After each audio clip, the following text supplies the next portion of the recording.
다 같이 주기도문 하시겠습니다.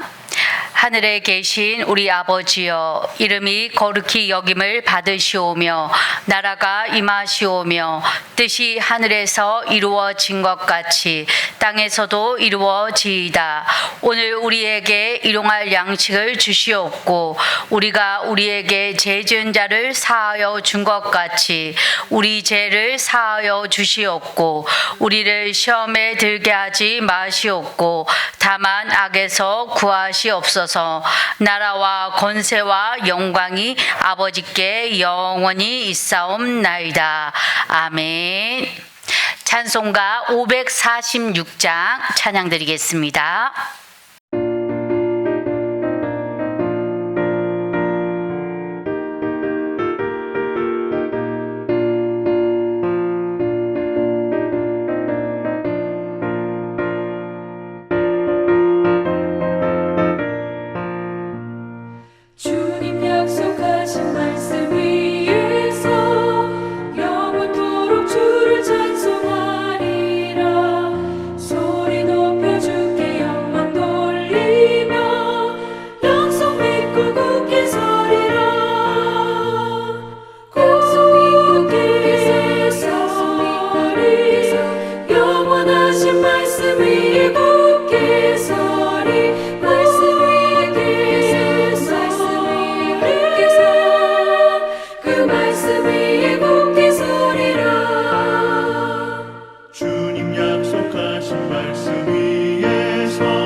하나님 말씀 사도행전 6장.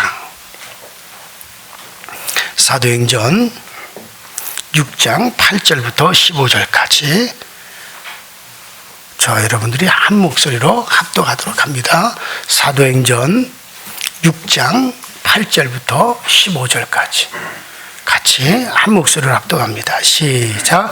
스데반이 은혜와 권능이 충만하여 큰 기사와 표적을 민간에 행하니 이른바 자유인들 주 구레인 알렉산드라인 길리기아와 아시아에서 온 사람들의 회당에서 어떤 자들이 일어나 스데반과 더불어 논쟁할세 스데반이 지혜와 성령으로 말하는 그들을 능히 당하지 못하여 사람들을 매수하여 말하게 하되 이 사람이 모세와 하나님을 모독하는 말을 하는 것을 우리가 들었노라 하게 하고 백성과 장로와 서기관들을 충동시켜서 잡아가지고 공회에 이르러 거짓 증인들을 세우니 이들이 사람들이 정의 율법을 거스러 말하기를 맞이하는도다.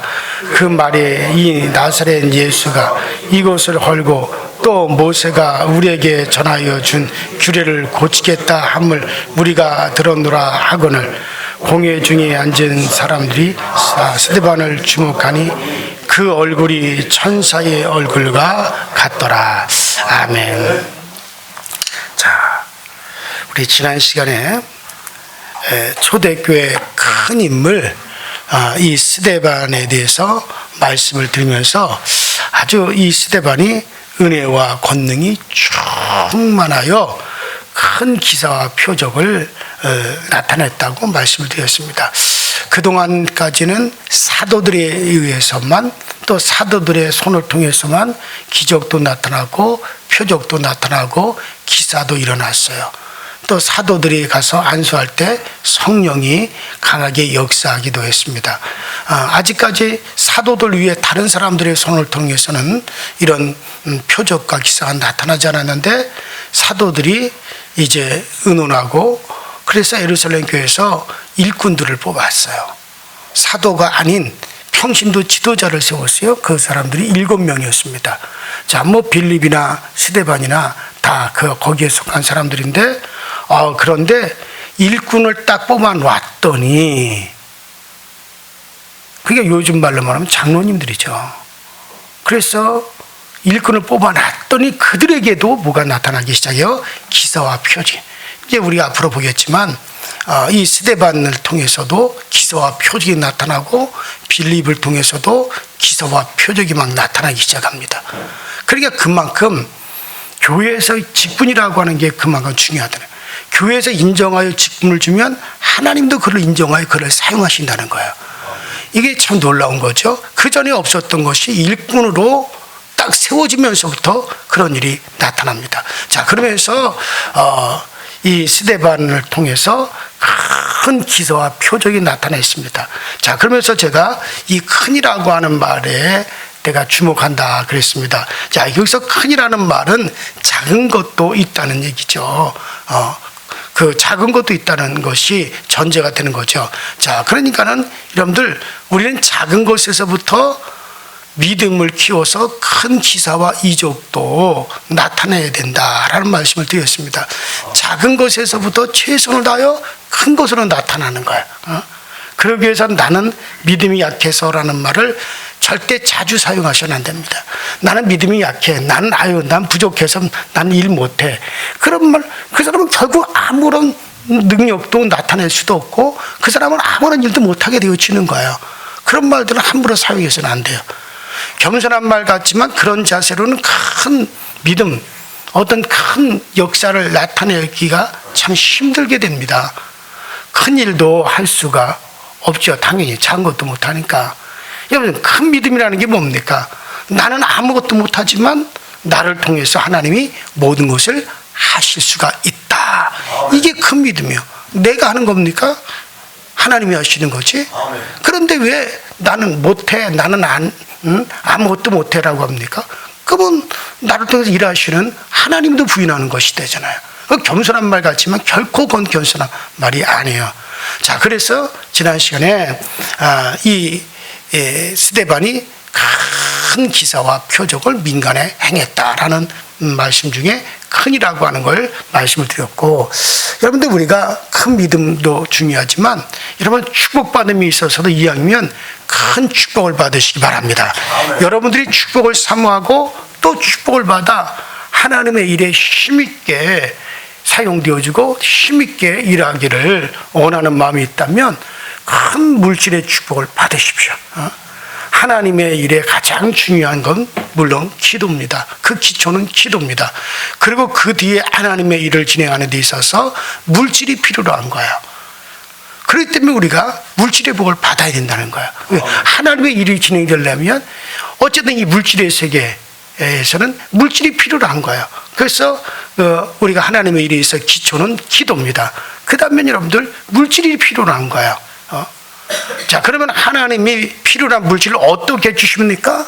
100% 사람을 통해서 주세요. 하늘에서 물질을 뿌려주시질 않습니다. 돈을 찍어서 하늘에서 뿌려주질 않습니다. 하나님이 물질의 복을 주시면 반드시 사람을 통해서 주십니다. 앞으로 우리 교회가 여러 가지 일들을 할 겁니다. 그때 하나님께서 그 일을 하기 위해서는 물질이 필요로 해요. 그러면 하나님이 물질을 주세요. 근데 누구를 통해서 주십니까? 사람을 통해서 줘요. 그럼 앞으로 우리 교회가 큰 일을 진행해 나가는 데 있어서 물질이 필요하니 하나님이 이제는 그 물질을 주실 사람을 하나님께서 뽑아내실 거예요. 그럼 누구에서 뽑아내겠어요? 뭐 전라도에서 뽑아내겠어요? 제주도에서 뽑아내겠습니까? 우리 교우들 중에서 뽑아내십니다 말이에요. 자, 그때 하나님이 물질을 주기 위해서 우리 교우 중에 사람을 뽑아내실 텐데 여러분들 그 축복의 도구가 되시기 바랍니다. 그래 여러분들 하나님은 우리 중심을 살피세요. 그리고 진심으로 물질로 봉사하고 싶은 간절함이 있는가를 살피신 뒤에 자격이 있는 사람에게 반드시 그에게 하나님이 축복을 주십니다. 교회에 축복을 주실 일을 하나님이 발견도 하시지만 그래서 축복 줄 사람을 하나님이 발견도 하시지만 순종도 거기에 필요하죠. 제가 청도에서 처음 교회를 시작할 때 참 물질이 많이 필요했어요. 당장에 땅을 사야 되잖아요. 그러니까 땅도 사야 되고 교회도 교회다운 교회로 건물도 만들어야겠고 또 뭐 이렇게 막 교회가 막 부흥이 되다 보니 돈이 정말 많이 필요로 했어요. 그래서 하나님 물질을 주세요. 물질의 복을 주세요. 물질의 복을 주세요. 근데 하나님은 제가 조금 아까 그랬잖아요. 물질을 하나님이 필요한 물질을 주시는데 반드시 사람을 통해서 주신다. 그래서 정말 교회, 청도교회 그동안 전도도 이어지고 교회 나오는 이들 중에 하나님이 누구를 통해서 물질을 주실 것인가 봤어요. 근데 그 청도역 앞에서 그 부대찌개 장사를 하는 분이 계셨어요. 제 아내랑 그 집에 신방을 갔습니다. 근데 이분이 서울에서 빚을 많이 지고 청도에 내려와서 조그마한 부대찌개 그 일을 했어요. 그 청도 역 앞에서 여기 앞에서. 그래서 거기서 대화를 하다가 하나님께서 물질의 복을 주십니다. 그 물질의 복을 주시면 어떻게 할 겁니까? 그랬더니 이분이 교회 새로 줘야죠. 목사님 목회 필요할 때 그걸 해드려야죠. 정말입니까? 그럼요. 그럼 오늘부터 내가 기도하겠습니다. 근데 참 놀라. 이분이 그 부대찌개 장사도 하지만 거기 청도에서 누가 땅 사고 파는 일에도 관여를 했어요. 근데 놀랍죠. 3년 안에 부대찌개 가게 역전에다가 될 뿐만 아니라 거기 청도에 가면 이서라고 하는 곳이 있어요. 이서면이 있는데 거기에도 크게 그 부대찌개 가게를 냈어요. 그리고 이분이 집도 사고 과수원도 사고 나중에는 내가 뭐 주요소까지 그런 몇 년 만에 그냥 일이 되어지는 거야. 뭐든지 막 계약도 체결되어지고 가게도 너무너무 잘 되고 그것이 되어질 쯤에 그래서 정말 물질이 필요했어요. 그래서 제가 이제 교회를 위해서 정말 내가 돈이 필요하다. 땅도 더 확보해야 되고 이분이 그거를 해가지고 뭐 큰 아들을 위해서 뭐 집 건물을 하나 주고 작은 아들을 위해서 건물을 하나 주고 뭐라고 막 계획을 세우고 그랬어요. 제가 저랬어요. 딴 얘기한 적 있느냐? 있지 않느냐? 이제 하나님께 물질의 복을 받았으니 하나님의 일에 필요하니 돈을 내놓으라. 하나님께 드려라 그랬더니 이분이 그때 참 충격받았어요. 이건 내 노력의 결과입니다. 그러더라고요. 그래서 나 그 한마디가 뭐 잠깐 정신을 잃을 뻔했어요. 이분이 나에게 굳건 약속은 뭐냐면 하나님께 주신 물질 반드시 그렇게 하겠습니다. 이분이 해준 건 딱 그 한 가지예요. 제 아내가 그때 아기를 낳았는데 그때 호박을 푹 데려다가 이렇게 물 이렇게 내려서 무슨 뭐 영양원인지 무슨 그런 데서 이렇게 해다 주는 거 그거 한 박스 갖다 준 게 전부다. 근데 또 놀랍죠? 그 후 1, 2년 안에 모든 걸 다 잃어버렸어요. 저는 그거를 우리 사람 그런 이 얘기 하지 마라고 늘 저한테 그러는데 저는 반드시 그 얘기를 합니다. 반드시 하나님은 거기 물질의 복을 줄 자를 찾아냈어요. 근데 거기는 반드시 조건이 따라요. 하나님 물질, 우리 교회가 앞으로 일을 하는데 물질이 필요하다? 그러면 하나님께서 물질을 주세요. 왜? 주의 일을 하는데. 근데 그 누구를 통해서 하늘에서 절대 떨어지는 게 아니에요. 교우들에게 복을 주세요. 그리고 그 물질을 교우들에게 복을 주셔서 그 물질을 주를 위해서 쓰도록 하시는데 받긴 받았는데 쓰질 않아요. 그러면 거기서 정말 모든 게 중단된다는 거. 저는 참 그걸 확실하게 얘기하고 싶다 이거예요. 그래서 오늘날 누가 과연 쓰겠습니까? 누가 과연 물질의 복을 받겠습니까? 그러면 받겠다는 사람들은 많은데 막상 나중에 그 물질이 주어지고 자기 생활에 그거가 돼 주어지면 그 다음에는 그걸 부인하는 사람들이 참 종종 봤어요. 그래서 정말 나중에는 안타깝더래요. 나중에는 그 부인이 목이랑 다 몸이 마비되었어요. 그 많은 물질이 있어야 뭡니까? 몸이 마비돼가지고 아무것도 못하는데. 그때 내가 받은 충격이라는 건, 제가 받은 충격은 참 대단했어요. 아, 이게 사람의 마음이 이런 건가? 그럼 하나님은 얼마나 실망하실까? 여러분, 그래요. 자, 그러니까 사람들이 하나님이 일을 하겠다고 핑계는 되지만 그 중심에는 그 중심에는 자신의 이익을 위해서 축복을 구한다면 하나님께서 주실 수가 없는 거예요. 여러분들에게 교회의 어떤 어려운 모습이 보입니까? 그 일을 내가 꼭 감당하고 싶지만 도저히 감당할 수 없는 형편이기에 안타까워, 마음이 참 괴로운 그런 마음이 있다면 축복을 요청하세요. 하나님 복을 내려주세요. 나에게 물질을 주세요. 그러면 내가 정말 이 물질이 없어서 안타까워 정말 이 주의 일들이 못 되는 게 너무 안타깝습니다. 그 일을 위해서 쓰겠습니다. 그러면 하나님 교회에서 그 인물을 반드시 하나님이 찾아내시는 분이에요. 전 참 그런 거 많이 봤어요. 그리고 또 그렇게 해서 찾아내서 정말 주께 드리고도 더 큰 복을 받은 사람들도 많아요. 정말 지금도 그런 분들 이름 대라면 쭉쭉지가 될 수 있어요. 정말 물질로 마음껏 봉사하고 분 진심 어린 자세, 진실된 자세가 있다면 하나님께 큰 축복을 기도하십시오. 여러분들 이 양의 복을 받으려면 큰 축복을 받아야지.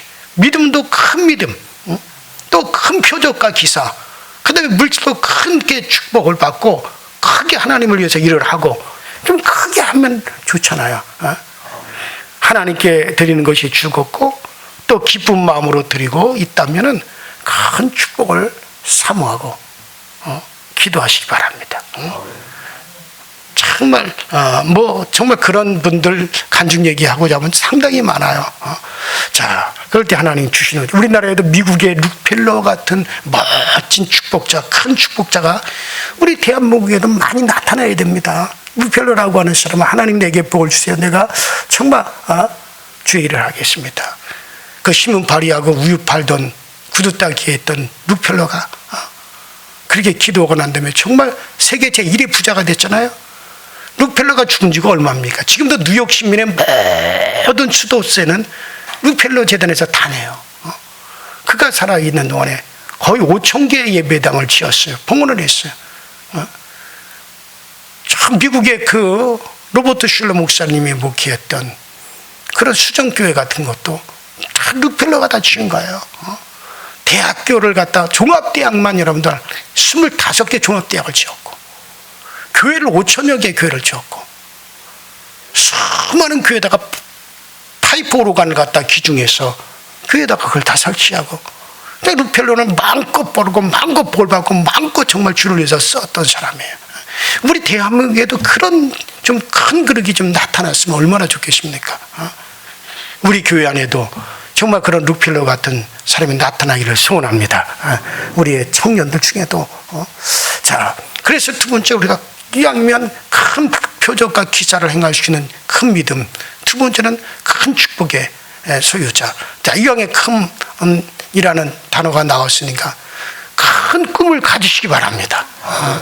큰 꿈을 가질 때 정욕적인 큰 꿈이 아니라 하나님 안에서 큰 꿈을 가져야 됩니다. 어떤 꿈입니까? 큰 상급의 꿈, 큰 일꾼의 꿈, 이런 큰 꿈.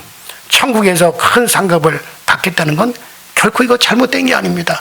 사도 바울은 천국 상급을 바라보면서 그는 죽도록 충성을 했습니다. 주님 때문에 고난받고 핍박받는 게 천국에서 정말 얻어질 그 엄청난 영광이요 상급이기 때문에 그는 죽어가면서도 기뻐했고 감옥에서도 채찍에 맞아가면서도 굶주리면서도 기꺼이 기쁨으로 그 길을 갔습니다. 여러분들 큰 일꾼이 되겠다는 큰 꿈도 가지셔야 돼요. 나 같은 게 무슨 큰 꿈이고 큰 꿈인가, 이렇게 생각하면 하나님이 참 실망하세요. 나의 값어치는 천하보다 더 귀한 것이다. 이것은 내가 나를 평가하는 게 아니라 우주 만물의 주인이시고 왕 중의 왕이신 하나님께서 내리시는 평가입니다. 그러니 나는 천하보다 귀합니다. 이것은 분명한 사실이잖아요.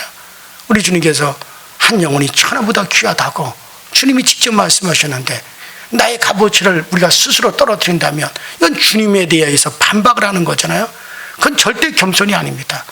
정말 나는 천하보다 더 귀한 존재, 값어치 있는 존재. 보석 감정사가 보석을 감정합니다. 그리고 나서 이것은 진짜고 저것은 가짜다고 판결을 내립니다. 전문가에 의해서 판결이 내리면 그것은 공인된 결과가 되어지는 거예요.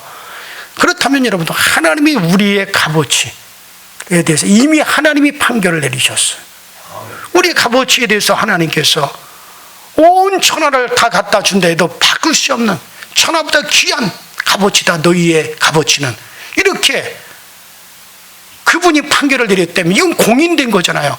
우주 만물의 주인이시고 천지의 주제이신 그분이 그렇게 판결을 내렸다면 그것은 정말 이 우주에 공인된 거잖아요. 근데 왜 내가 그것을 스스로 내가 절하평가를 내리느냐는 얘기예요.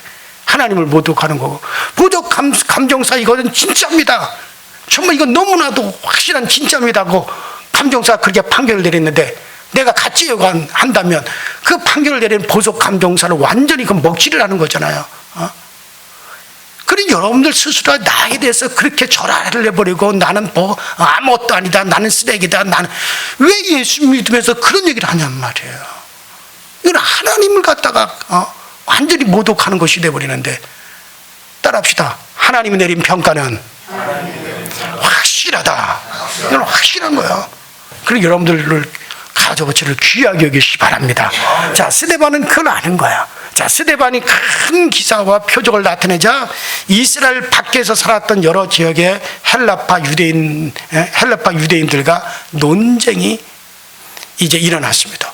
어떤 내용의 논쟁이니 구체적으로 우리가 알 수 없지만 지혜와 성령으로 막 스데반이 말을 하니까 도저히 지혜와 성령으로 말하는 스데반을 당해낼 수가 없어요. 그러니까 이 사람들이 어떻게 합니까? 이야, 우리가 도저히 저 스데반을 당할 수가 없다. 그러니까 스데반을 죽이기 위해서 계략을 세웁니다. 어떤 계략이냐? 거짓 돈 주고 거짓 증언을 해줄 사람들을 돈 주고 삽니다.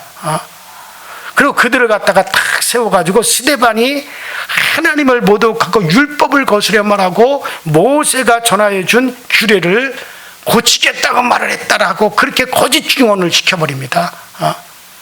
여러분들 율법에 의하면 하나님을 모독하고 율법을 거스르면 어떤 형벌을 받나요? 돌을 쳐서 죽이는 형벌이에요. 그러니까 스데반을 갖다 돌로 쳐서 죽이기 위해서 거짓 증인들을 사가지고 하나님의 이름을 모독했다, 율법을 거스려 율법을 고치겠다고 말했다, 이렇게 너희들이 증언해라, 돈 줄게. 그래가지고 스데반에 대해서 공의 앞에서 거짓 증인들이 나타나서 막 해서 스데반을 돌로 쳐 죽이려고 그렇게 거짓 증인을 세웁니다. 여러분들 스데반에게 무슨 잘못이 있었나요? 아니에요. 그는 성령 충만했을 뿐이고 지혜가 충만했을 뿐이고 하나님이 주신 능력으로 기사와 표적을 많이 나타내고 정말 어디든지 가서 예수 그리스도를 전하고 증언했을 뿐입니다. 그런데 그 결과가 뭡니까? 죽음이 기다리고 있었어요.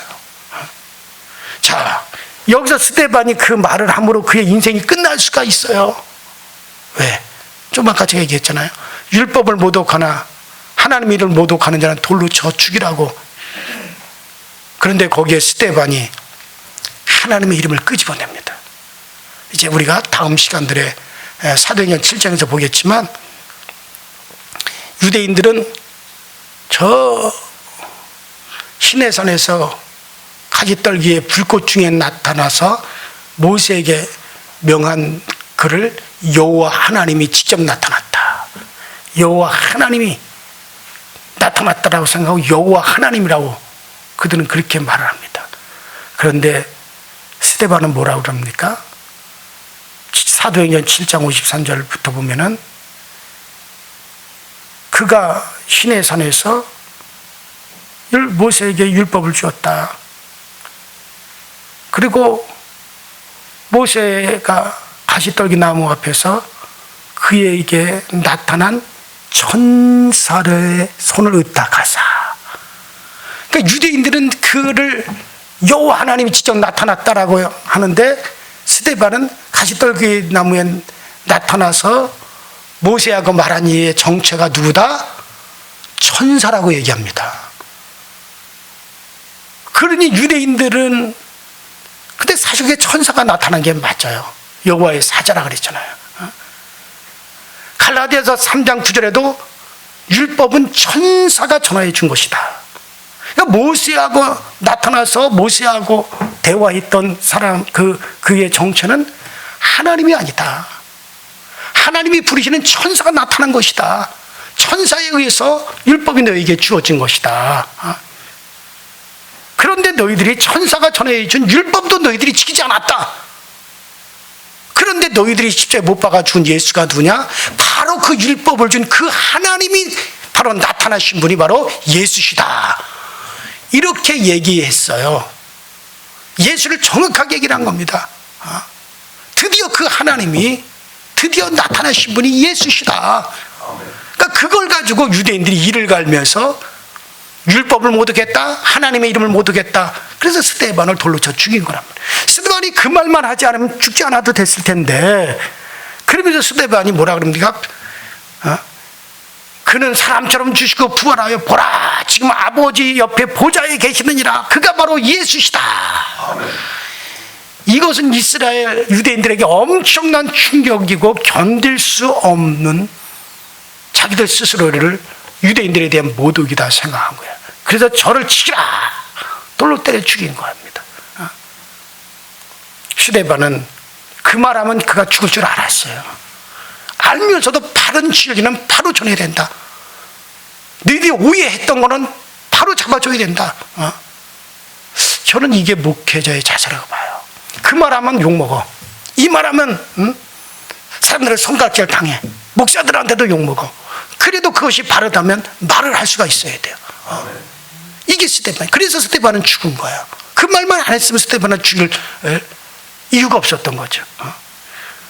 그 15절에 또 보면은 공회 중에 앉은 사람들이 다 스데반을 주목하여 보니 그 얼굴이 천사의 얼굴과 같더라. 스데반의 모습이 천사의 얼굴과 같았습니다. 스데반은 자기 앞에 좀 이따 7장에 가면 이제 스데반은 죽어요. 스데반은 자기 앞에 다가오고 있는 죽음을 분명히 보았을 겁니다. 그러나 그의 모습은 조금도 두려워하지 않고 떨지 않았습니다. 담대하고 천사처럼 평화로운 모습이었어요. 왜? 그 앞에 천국이 있는데, 그 앞에 천국이 지금 기다리고 있는데, 그 육의 몸, 그동안 자기 영이 이 물질의 세계를 살아가는 동안 입고 있었던 그 육의 옷만 벗으면 바로 그는 내세 영계로 들어가고 정말 영치의 몸으로 갈아입고 영계로 들어간다는 걸 뻔히 보고 있기 때문에 스데반은 그것이 전혀 두렵지 않은 거예요. 그러니 그 앞에서도 천사처럼 얼굴이 그렇게 평안한 거야. 성령 충만하고 그 확신이 너무나 강한 거죠. 그러니 두렵지 않은 거죠. 여러분도 성령 충만해서 죽음을 두려워하지 않는 자세로 믿음을 지키시기 바랍니다. 세상의 악인들은 우리의 육은 죽일 수 있지만은 우리의 영혼은 어찌할 수 없어요. 복음을 전파하고 수호하는 일이라면 죽음을 두려워해서는 절대 안 되죠. 사도들이 그리고 스데반이 복음 전파하는 일이라면 죽는 줄 알면서도 그 길을 갔던 것처럼 저와 여러분도 영혼 구원의 생명을 걸 수 있기를 바랍니다. 사도행전 7장에 들어가면서 이제 스데반이 죽음 전에 스데반의 설교가 쫙 나옵니다.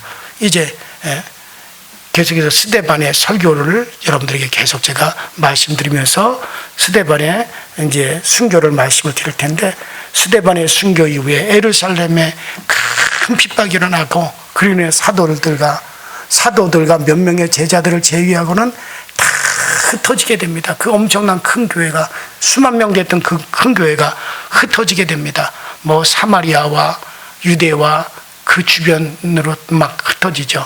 그리고 흩어졌기 때문에 뭐가 되어집니까? 그들이 가는 곳마다 교회를 세웁니다.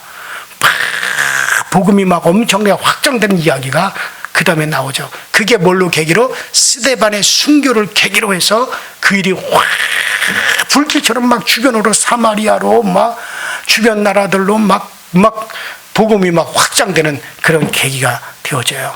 말씀이 흥황하게 되었고 수많은 자들이 교회로 몰려오고 여기저기 막 교회가 세워지고, 여러분들 이거 뭡니까? 누군가 순교의 피를 흘렸을 때 복음의 놀라운 확장을 가져온다는 거예요. 그게 바로 스데반의 순교 이후에 그런 일이 벌어졌습니다.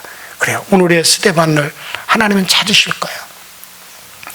오늘날도 이 땅에 누군가 스데반 같은 역할을 하고 그것이 계기가 되어서 정말 복음의 확장의 일이 일어날 수만 있다면, 주여 나를 거기 오늘의 스데반이 되게 해주세요. 나로 하여금 오늘날의 그 스데반이 바로 내가 되게 해주세요. 우리가 그렇게 능히 기도할 수 있지 않겠습니까? 이 시간에 우리 기도할 때, 하나님 나를 21세기의 스데반처럼 사용해 주셔서 정말 다시 한번 이 땅에 그 복음의 놀라운 확장이 일어날 수 있게 하여 주시옵소서. 또 하나님 이왕이면 내게 큰 믿음 주시고 큰 물질 주셔서 정말 또 큰 일꾼으로 사용되어 줄 수 있도록 하나님 그런 은혜를, 그런 복도 우리에게 꼭 필요로 하오니 내려 주시옵소서. 다 같이 주여 한번 부르고 합심해서 통소로 기도하시다 자유케 들어가시고 수요 3일 예배 때 만납니다. 주여, 전능하신 하나님 아버지, 주님 은혜와 주의 사랑에 감사합니다. 오늘도 아버지 하나님 이 아침에도 저희들 불러주셔서 기도하게 하여 주시고 이 자리에 나와서 하나님의 은혜를 구하게 하시니 감사합니다. 날마다 주님의 은혜로 살고 주님의 은혜로 우리가 아버지를 견디며 주 예수 그리스도의 그 놀라운 은혜를 더더 힘입어서 이 복음의 능력이 날마다 우리 가운데 강력하게 일어날 수 있도록 주님께서 역사하여 주옵소서. 아버지 복음 전도에 우리 가운데 힘있게 일어나게 하시고, 아버지 우리 교회가 아무래도 많은 일을 해야 되는데 아버지 하나님 그 일을 하기 위해서 아버지 하나님 기도가 필요하고 그 일을 위해서 물질이 필요한데 하나님께서 과연 누구를 사랑하시겠습니까? 누구를 통해서 하나님의 물질을 주시겠습니까? 누구를 통해서 놀라운 아버지 큰 물질의 복을 내려주셔서 이 일을 하게끔 하시겠습니까? 주여 역사하사 우리의 일을 감당하게 하시고 우리 교회 일을 감당할 수 있는 능력 있는 일꾼들이 많이 내려오게 하시고, 아버지 능력 있는 주의 아버지 하나님 일꾼들, 능력 있는 주의 일꾼들이 우리 아버지와 강성에게 많이 일어나서 그래서 우리 교회가 더욱더 탄생에 세워질 뿐만 아니라 정말 이 아버지 이 복음의 확장을 위해서 아버지 하나님 주님의 몸들에게를 주여 사용하여 주시고, 아버지 하나님 할 일 많은데 정말 할 일 많은데 아버지 하나님께서 이 일을 감당할 수 있도록 주께서 아버지